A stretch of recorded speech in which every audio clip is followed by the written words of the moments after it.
You know that feeling? When life doesn't just feel hard, but it feels like everything is urgent all at once? It's paralyzing. But what if the answer isn't some huge, dramatic breakthrough? What if it's something much quieter?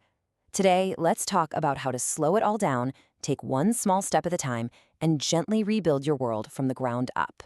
For so many of us, it starts right here, with this one huge abstract pressure: the future. What am I supposed to be doing with my life? Where am I even going? It's just this cloud that can hang over everything you do. And then, almost immediately, your mind just piles on the next thing: your career. Am I on the right track? Oh my gosh, am I falling behind everyone else? The pressure it starts to build. And of course, there's your health. We're talking physical, mental, all of it. You should be doing more, eating better, getting more sleep. Honestly, it can feel like a whole other full-time job you're failing at. And on top of all that, you have relationships. Trying to nurture those connections with your family, your friends, your partner. When our mind tries to solve all of these huge things at the exact same time, well, that's the breaking point. That's when that feeling of anxiety just starts to drain every ounce of our energy. So here's the crucial insight. The problem isn't actually your life itself, it's the way your mind is treating it, like one giant, tangled up knot that you have to somehow undo all at once. And when we approach it like that, we just get stuck. The truth is, life isn't fixed in some single massive breakthrough. It's built quietly, one day at a time. And what's our go-to tool when we feel all this pressure? Right, overthinking. We tell ourselves we're just planning, we're preparing, we're showing that we care about the outcome. But more often than not, it's just a trap that keeps us from ever actually moving forward. And this is such a critical thing to understand. We think, I'm overthinking this because I care so much. But what's really going on underneath?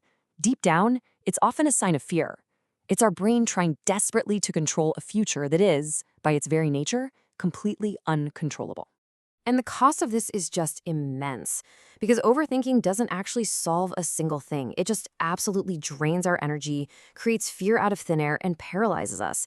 And worst of all, it yanks us out of the only place where we have any real power to make a change, right here, in the present moment. Okay, so if overthinking is the problem, what's the solution? Well, it's probably the opposite of what you'd expect. You don't aim bigger, you aim smaller. A lot smaller.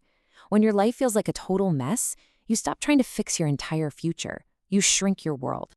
Just ask yourself this one simple, powerful question. Not what am I going to do with my life, but what can I do in the next 60 minutes to make things just a tiny bit better? Maybe it's going for a walk. Maybe it's just cleaning off one corner of your desk. Winning one small, controllable hour brings this incredible sense of mental relief. And this is exactly how you start to build momentum.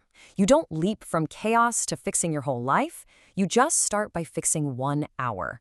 That small win proves to yourself that you can do it. Then, maybe you string a few of those good hours together to fix a morning, and you build on that to win the day. You see, you're not chasing calm, you're building it, piece by piece. But this is where most of us stumble. We get a little bit of momentum, and our ego kicks in and tells us to go all in, right? This is where we need to learn the art of starting slow.